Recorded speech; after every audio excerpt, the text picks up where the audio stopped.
Hello, and welcome to another edition of Storytelling on Orchard Street. I'm Pete Solomita, and we're in the broadcast or podcast studios at P&T Knitwear on Orchard Street, 180 matter of fact. It's a bookstore. Come check it out one day and buy some books.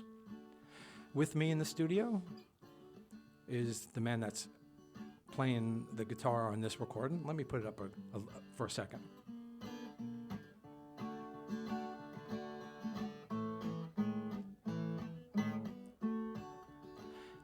His name is Fred Argenziano. He's a musician, drums, guitar, and kazoo. He's a songwriter and one of my greatest longtime friends. And he just cursed accidentally. Welcome to Storytelling on Orchard Street. Hey, I thought it was okay to swear. It is sometimes. Okay. I'll just mark it as not proper for kids. Okay. I won't swear anymore. I Yeah. I think the mic needs to be just a touch closer. Okay. Yeah. It means it might cover your handsome good looks a little bit. Listen, I was hoping for that. Yes. You told me not to wear the bag over my head. Yeah. Is that better? Yeah, you could have been the, remember the, what was that show called? The Gong Show. Yeah, the Gong Show. The unknown comic. Yeah, but in your case it would be the unknown guest. I have to try that someday, yeah. So, well, how you doing today? Okay.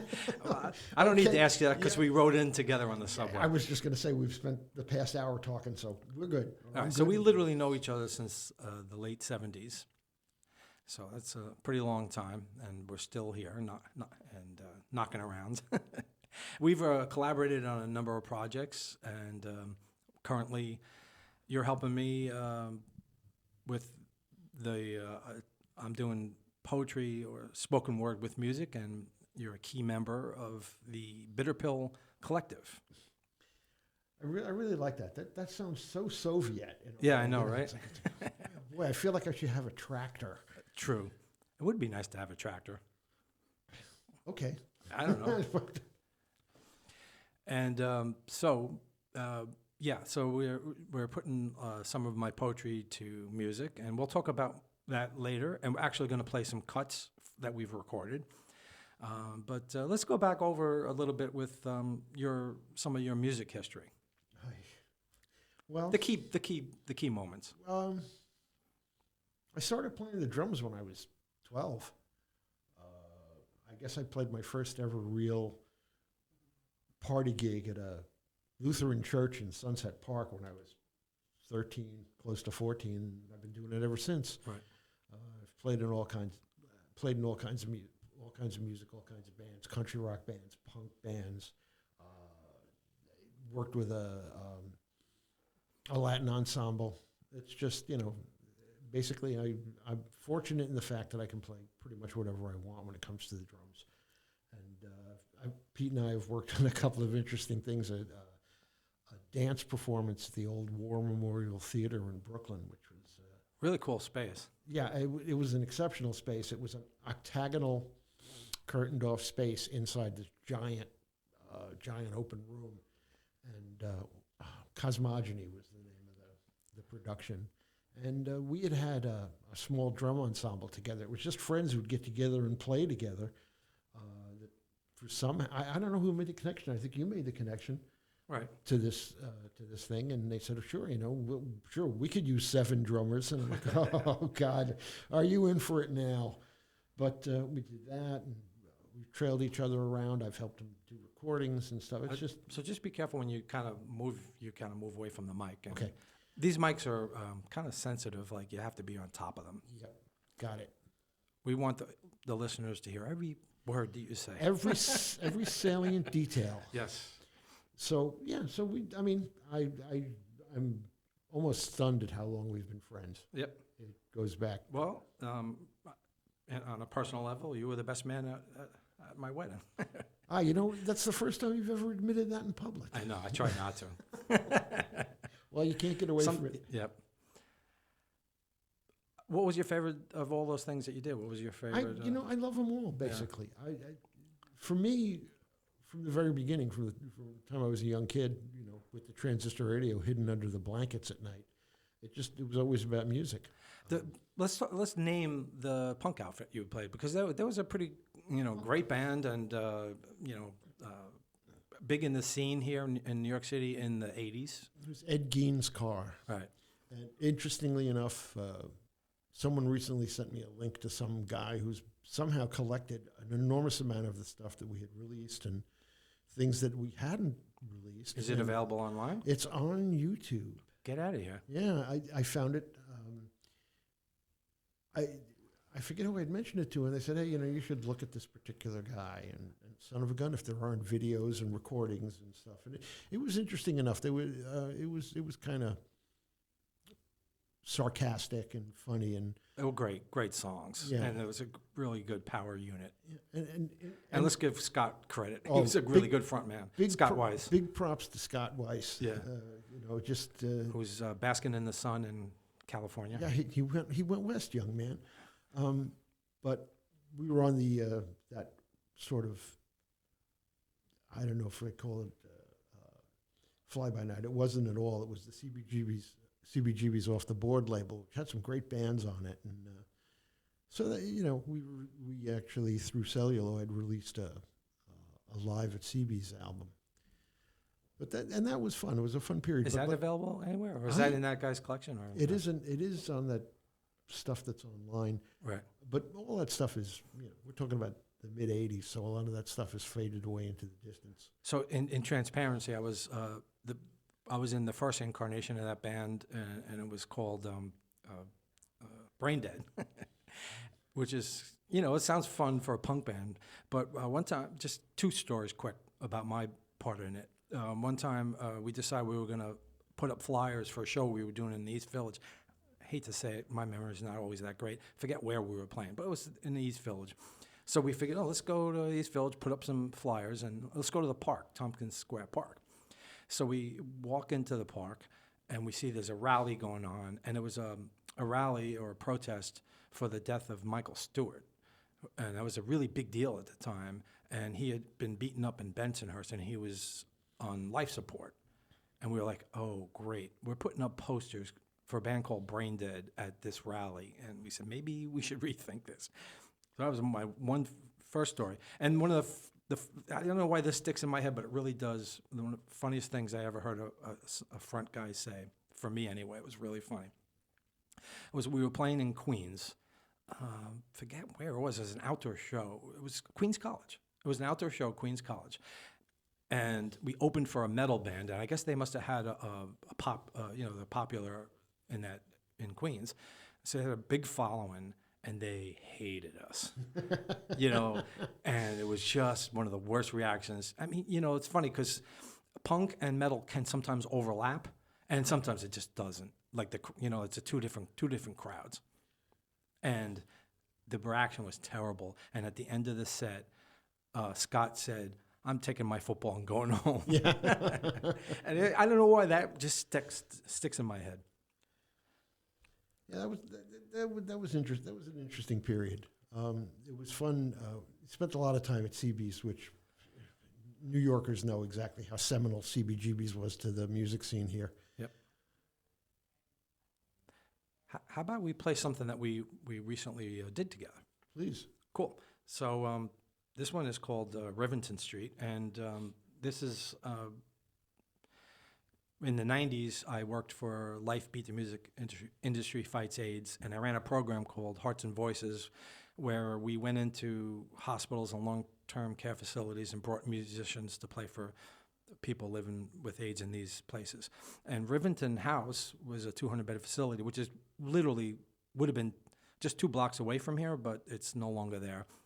And so I wrote something based on a true person, a real person, I should say.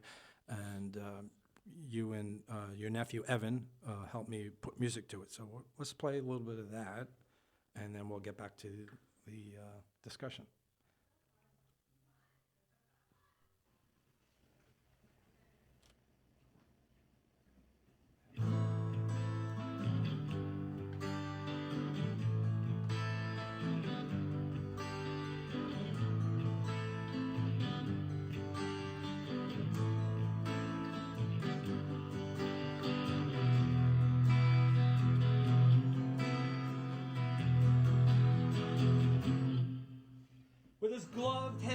smacked the plate-sized button, and the front door of the residence automatically opened. And he wheeled himself outside, out the door and down the ramp, and up the block to the park. It's not central, but it had trees and benches and sometimes pretty girls flitting by.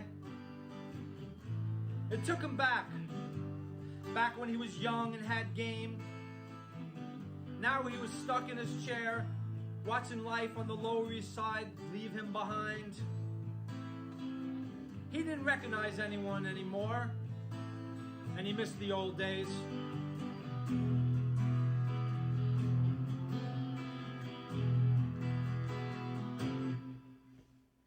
Hanging out on the street corner, drinking a Colt 45 and bragging with the crew. They are long gone, and Jimmy's Corner Bodega was now a fancy boutique. He quickly gulped down his Bustelo, afraid some well-meaning hipster would toss coins in his grind. No, he didn't take handouts, at least not that way. And yeah, he lived on the government's dime, but not by choice. Not by his choice.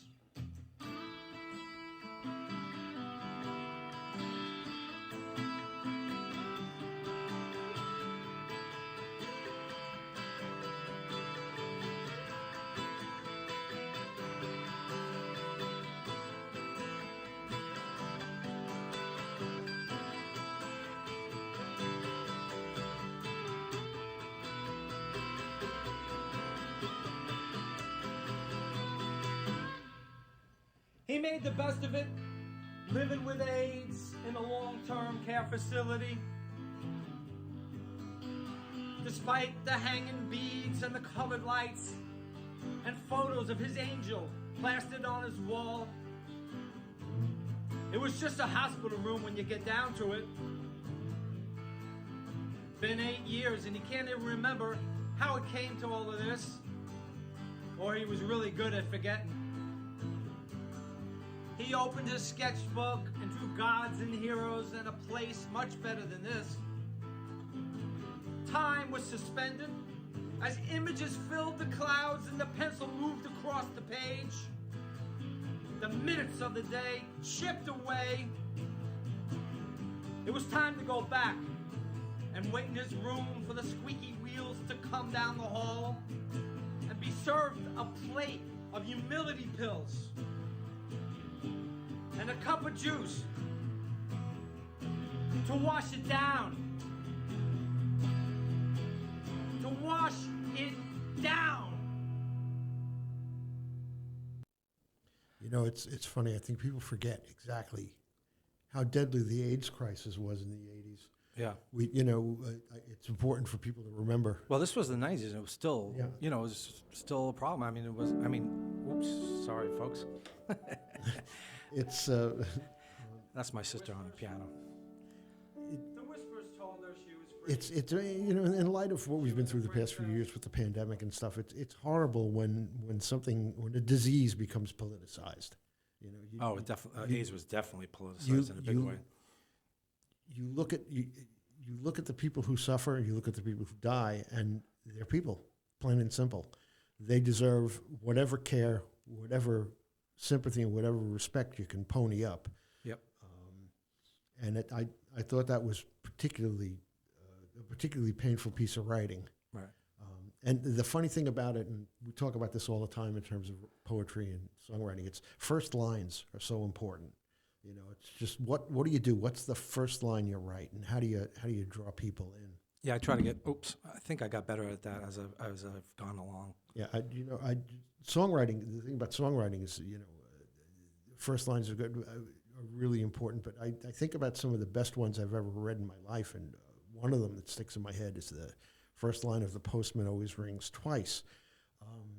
The central character says, "They threw me off the hay truck about noon, and it's instant character exposition. You know, what was this guy doing on the hay truck, and why did they throw him out? And why at noon? It's just, Yeah. I know. There's so many questions you can ask on that one sentence. Yeah, pick him out. You know, One line. Call me Ishmael. I have, you know, but that's that thing, and it's amazing how more and more of the work that you've done and the recent stuff I've seen. The first lines are really just killer. Oh, cool. Thanks for saying that. I want to give a little backdrop to that piece, besides the content that we talked about. So, you know, and it's leading up to all of this that's happening here. You know, I put a book out. I mean, I started writing. I've said this on other of my episodes, so I don't want to go through it too many times, but I put a book out and then decided, well, what's next? And I decided to submit some of the poems to a poetry contest. And they said you can do it with music. I said, oh, that's interesting. That would marry, you know, my lifelong love of music and being a musician with the poetry. And I said, well, maybe I'll see if Fred wants to come up with some pieces. And you said yes right away. And it's cool because, we have worked together a few times. Not as many times as you might expect because we're both drummers, and it's not always the opportunity for two drummers to be in the same band. But and I said, you know, Fred's really, you know, been playing the guitar quite a bit in the last decade or two, and got really, really good at it. And I said, well, maybe you'd be interested in doing it. And you said yes right away, which is really cool. And then for this piece, I remember giving you a framework of what I was looking for. I wanted it to have that Lower East Side feel, so I was kind of thinking of Johnny Thunders or Mink DeVille, you know. And I think you nailed it. It's just the perfect sound for that song. Thank you. Yeah. Jeez. Coming from a self-professed, seriously amateur guitar player, that's I definitely appreciate that. But it's funny. It's all about influences, I think. You know, I spent my life playing other people's songs. Which is, you know, actually a great way to make your own thing and to learn. I mean, everybody does that. You know, the Beatles did it in a big way. Yeah, years ago there was a giant Picasso retrospective at the Brooklyn Museum, and part of it were Picasso's student paintings. And what they were the way artists were schooled in that era. They were copies of the old masters. And basically, if Picasso didn't go his own way, he would have been a heck of an art forger. Mm-hmm. Yeah. But, you know, it's like anything else. You learn the techniques. You learn to appreciate things. You learn to understand what the elements of the art form are. I mean, I always talk about little songs, easily defined. It's a couple of really concise, good verses and a memorable chorus. And there were a few that I think, Warren Zevon's Carmelita. That's a great song. I love that song. Randy Newman's Guilty, which is probably the all-time best misery song ever written. And Save the Last Dance for Me, which the Doc Pomus song, which is, I think, the model for all little songs. It's just beautifully written, and the chorus sticks in your head instantly. And that's, you try to work towards that. Sometimes I think bands make the mistake of not really starting off with that foundation of doing covers, because you learn so much about who you are as a musician, and it can inform your music. I mean, really, the great bands did that. I mean, if you consider the Beatles and Stones from the 60s great bands, that's how they started out. The Stones were a blues cover band, and the Beatles did all kinds of 50s rock and roll stuff. So, and then it becomes your own. And I don't know if you felt this. I was in bands with some really good songwriters, but sometimes the covers were as much fun or more fun to play. True. You make them your own. I played for, good God, 14 years in a regulation bar and party band. Yeah, and you guys did 300 songs. And yeah, it was one of those things where our job was to play more songs than you could get to play on the jukebox. And yeah, you basically were a live jukebox. And not only that, but I insisted that one song is a waste of time. You gotta hook them together so there are 5, 6, or 7 that flow seamlessly. And it was a workout. It was like running a marathon. But after a while, you suddenly get a feel for how things hang together. And and I, since I'm just sitting back there on the drums, I'm playing one song and singing another in my head, and that's how it happens. Cool. So I was thinking maybe we would play another tune that you worked on with me. This one's called Road Warrior, and it's funny because I feel like it's one of my favorite pieces that I do. And, you know, when we started this and I wanted to include this in what we were doing, I decided I wanted to look back and see what page it was in the book that I put out. And I realized somehow forgot to put it in the book. It's really funny. So it'll be in the second book, which will come out next year. It's called Road Warrior, and it's you on frame drum and your nephew on guitar. And so tell me what it's like to play with your nephew. I think it's really cool. Well, I have two nephews. They're both men at this point. They're older. Both are musicians. I was the scourge of their mother for a long time because once they started to play and they wanted to get more and more involved, I always made sure they had equipment and Evan. And I'm sure she really appreciated the drum set. Hey, Evan, my older nephew who's on this, he's very accomplished. He's been in some amazing bands in his time, and he's very open-minded about music, which is interesting because we spend a lot of time talking about stuff, and he'll ask me what I'm listening to, and he's the demon of Spotify. He just goes after stuff, and we'll listen to a songwriter's entire catalog and absorb it. It's just, for him, it's like cramming for an exam. And it's wonderful to see because he feels about music the way I feel about music. So does his brother Josh. So it's kind of nice to have those guys in the family. Yeah, it definitely is, and great to have him as part of the collective. And maybe we can wrangle Josh in at some point on something. So let's play Road Warrior now that we've built it up. This one's called Road Warrior, and I dedicate it to all those souls out there who were once saved by rock and roll. She stood erect with her chest puffed forward like a warrior preparing for the kill, and let out a guttural scream that emanated from her diaphragm and vibrated in her throat like ping pong balls in an air-filled tube. It was a violent release of anger and pain, stored deep in her soul at the behest of a lifetime of abuse. And it shook the foundation to the core that left the audience both stunned and exhilarated at the same time. The drummer pounded out a loud, thumping beat.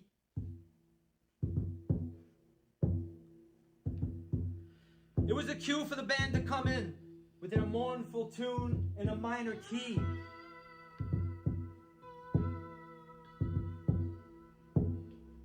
They knew they were part of a moment and a witness too.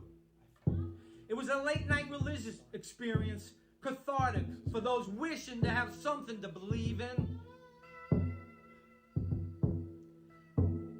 As sweat poured down from her brow, she coaxed out every last drop of emotion she had left to give. And for that night, under the glare of the colored stage lights, and amongst the din of amplified grit, she was free.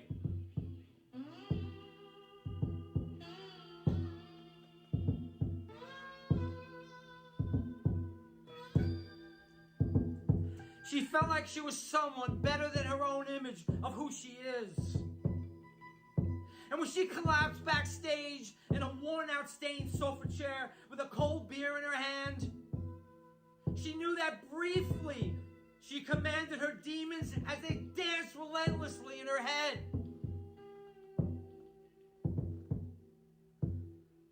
They were kept at bay until the quiet of the next day, when they would begin to stir again. While driving to the next town, in the harsh light of the morning sun, she slumped in the back of the van, looking out the window at trees and light posts whooshing by on the slowly stretch of another American highway.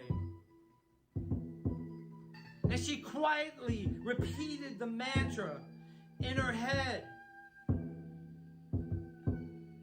I am free. I am free. I am free.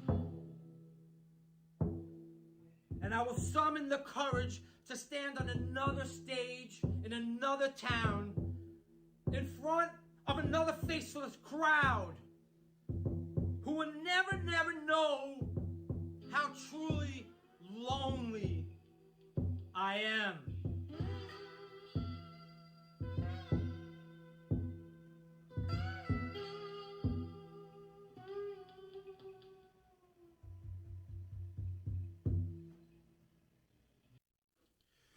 The thing that's amazing, it's the narrative, and I've always, there's poetry, and then there's poetry like this that the narrative is so deep, and it's so carefully put together. It's a complete story. I've always admired narrative songwriting. That's my style. It's mostly storytelling. It's funny because it dawned on me thinking about this the other day that what was my first influence with narrative songwriting, and actually it's the theme to the movie High Noon. It's sort of this, it sounds corny, but this song lays out the entire plot of the movie while the credits are rolling, and it also contains probably the most forced rhyme I've ever heard. And the line is, he made a vow while in state's prison, vowed it would be my life or his'n. Huh.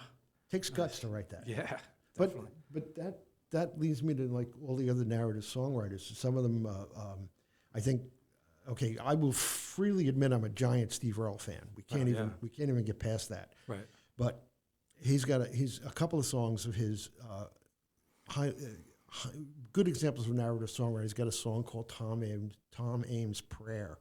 And the opening verse is, everyone in Nacogdoches knew Tom Ames would come to some bad end because the sheriff caught him stealing chickens and such by the time that he was 10. Oh. And by the way, his son was a terrific songwriter as well, and tragically died young. Did I ever share with you? I wrote something about. You did? Yeah. Steve Earle, his son. Justin. Yeah, Justin, named after Justin Towns. Zant.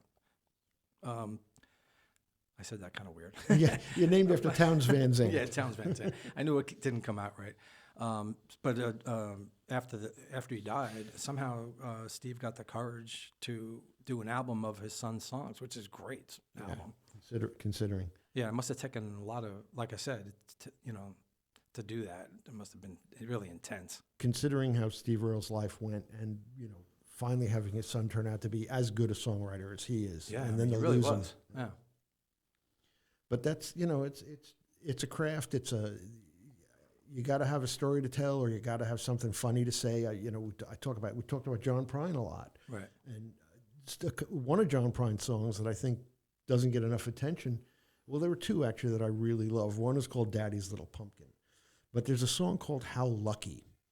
And it's got one of the better first verses I've ever heard. It's, last night I saw an accident on the corner of 12th and Green. Two cars collided and I got excited just being part of that scene. Wow. It was Mrs. Tom Walker and her beautiful daughter, Pamela, was driving the car. They were hit by a man in a light blue sedan who had probably been to a bar. There's a loss. Yeah. Prine was a loss. Yep. One of the unbelievable. One of the many losses during the COVID pandemic. Yeah. And what's amazing about him was his later life was really productive. Yeah. He put some great albums out towards the end. And you think about it, he was a lifelong smoker. He survived throat cancer.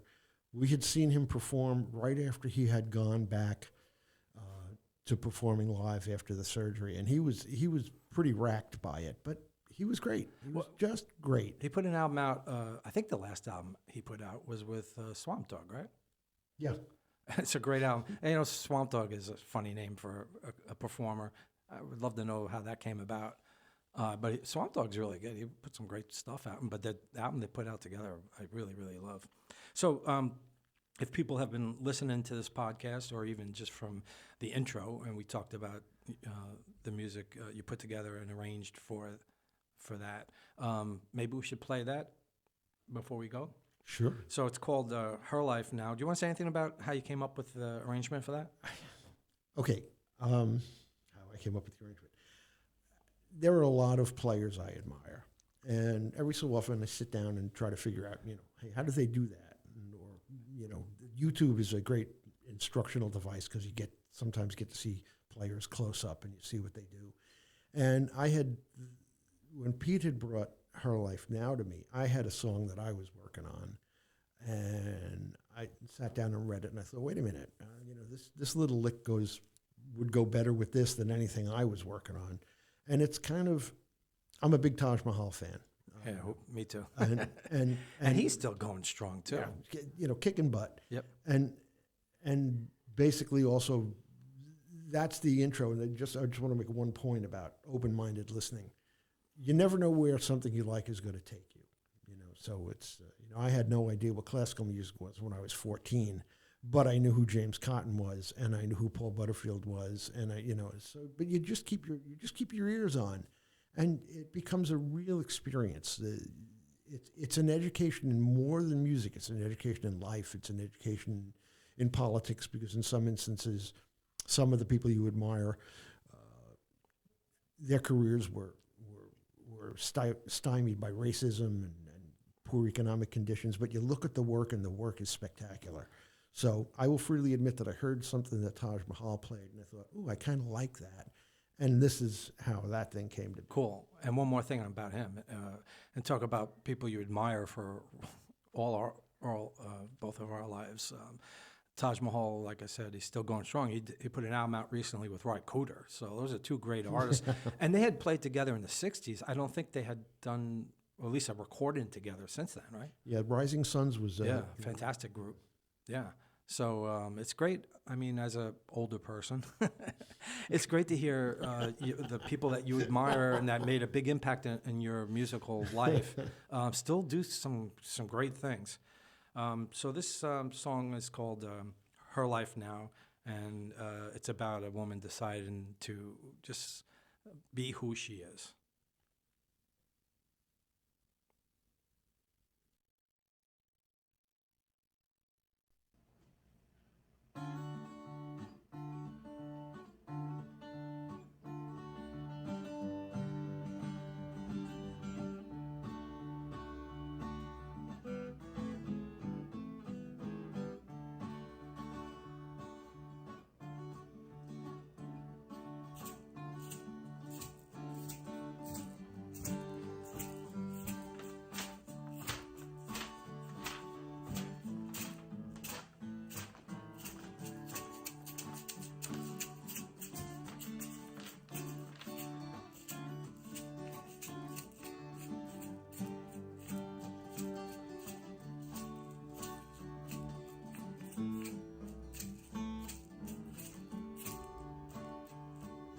She gave up caring what others thought after a lifetime of anxiety-induced inner turmoil. She needed some extra cash. It was getting really expensive hiding her true nature. So she grew her beard out, almost a ruddy brown, like a Krylon can from 1979. It was pretty startling. A Fellini magical profile.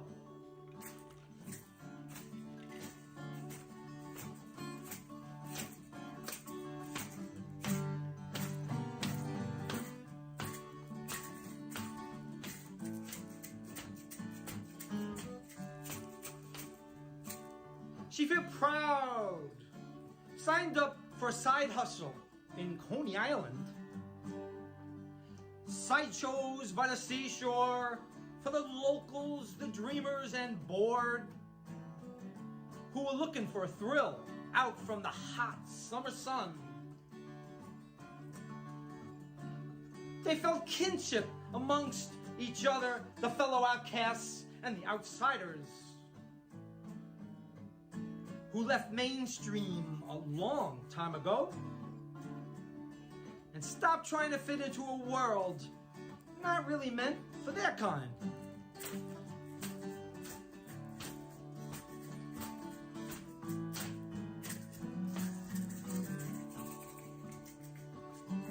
But when the spotlight was turned on and the show began, and the barker welcomed the audience, the curtain was raised, They hit the stage. Life was on their terms, and nothing else mattered.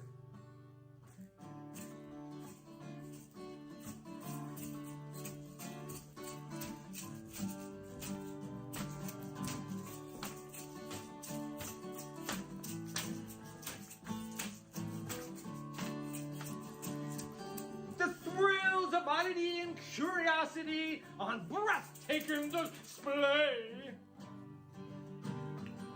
As the sun slowly went down, the show came to a close. Take a bow to the mad applause. Drop the curtain until the next show. That she and her kind will pass time. This is her new glorious life. Now, this is her new glorious life. Now. Wow, wow, wow, wow, wow.